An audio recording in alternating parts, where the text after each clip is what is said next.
शाळा आहेत त्यांची टक्केवारी वाढली, मराठी शाळांची टक्केवारी कमी झाली, 4थ्या नंबरला पटसंख्या केलेली आहे. सरकार काय पाहून असं आहे की कुठलीही मराठी शाळा बंद होणार नाही या संदर्भात सातत्याने आम्ही निर्देश दिलेले आहेत. दुसरं, शाळा इंग्रजी असो, हिंदी असो, कुठली असो, त्यांना मराठी शिकवावं लागेल याची सक्ती आपण केलेली आहे. ती सक्ती योग्य प्रकारे ते पालन करतायत की नाही याच्याकडे आपलं पूर्ण लक्ष आहे. या संदर्भातली यंत्रणा आपण उभी करतो आहोत. त्यामुळे कुठल्याही शाळेला मराठी हे शिकवावंच लागेल अशा प्रकारचा आपला निर्णय आहे. तेव्हा बहुत नाशिक आणि रायगडचा जो पालकमंत्री पदाचा विषय आहे या संदर्भात काल बावनकुळेंनी म्हटलं होतं की लवकरच गोड बातमी मिळेल. लवकरच सुटणार आहे. तो चाललाय त्याच्या संदर्भात चर्चा, पण लवकरच सुटेल. देवाभाऊ, काल जळगावमध्ये पोलिसांचं अपहरण हा प्रकार झालेला आहे. पोलिसांना काल अपहरण उमरठी गावामध्ये केलं होतं. असं आहे की मध्य प्रदेशचा जो आपला लगतचा भाग आहे या ठिकाणी काही इलिगल ऍक्टिव्हिटीज चालल्यात असं आपल्या लक्षात आलं. त्यामुळे आपल्या पोलिसांनी एक ट्रॅप टाकला होता. तो ट्रॅप टाकल्यानंतर त्यांना पकडायचा ज्यावेळेस प्रयत्न केला त्यावेळेस त्यांनी अधिक संख्येने त्याच्यावर हल्ला केला आणि एका आपल्या पोलिसाला उचलून नेण्याचा प्रयत्न केला. पण आरोपीला आपण पकडलं होतं.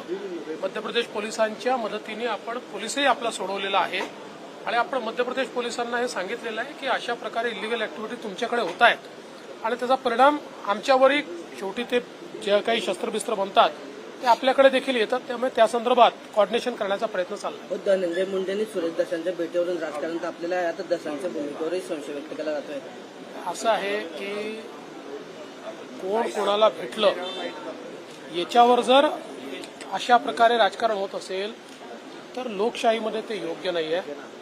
लोकशाहीमध्ये संवाद हा सुरू राहिला पाहिजे आणि सुरेश धस यांनी ज्या प्रकारे या संपूर्ण प्रकरणामध्ये खंबीर भूमिका घेतलेली आहे ती सर्वांनी बघितलेली आहे.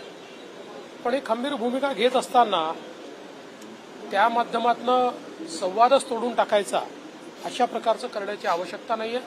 शेवटी धनंजय मुंडे हे देखील राज्याचे मंत्री आहेत.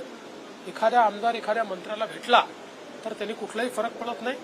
शेवटी सुरेश दसांनी देखील हे सांगितलेलं आहे की भेट घेतली तरी हेतू एकच आहे की कुठल्याही परिस्थितीत या ठिकाणी सरपंच देशमुख यांच्या मारेकऱ्यांना शिक्षा झाली पाहिजे हा हेतू घेऊन ते काम करतायत.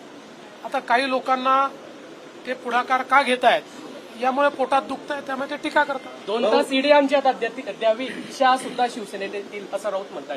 अरे मूर्खांना मी उत्तर देत नाही, तुम्हाला माहिती आहे तरी विचार. अमृताबाईंचं एक गाणं सध्या चाललेलं आहे आणि त्याला कमी वेळेत खूप मोठे विवर्स मिळाले. ते अतिशय चांगलं सेवालाल महाराज जे आमच्या बंजारा समाजाचं दैवत आहे आणि आपल्याला कल्पना आहे की देशामध्ये सेवालाल महाराजांचं खूप मोठं कार्य आहे आणि त्यांच्या जयंतीच्या निमित्ताने एक मला असं वाटतं गाणं त्या ठिकाणी रिलीज झालेलं आहे. ते समाजातल्या सगळ्याच म्हणजे केवळ बंजारा समाज नाही सगळ्यांनाच ते आवडलेलं आहे. शेवटी एक प्रकारे आपल्या गुरूंच्या प्रती, संतांच्या प्रती आणि ईश्वराच्या प्रती ती आराधना. गांधी तीर्थ निसर्गाच्या सानिध्यात महात्मा गांधींच्या जीवनावरील जगातील पहिले मल्टीमीडिया म्युझियम. आजच भेट द्या. गांधी तीर्थ, जैन हिल्स, जळगाव. अधिक माहितीसाठी www.gandhifoundation.net वर व्हिजिट करा.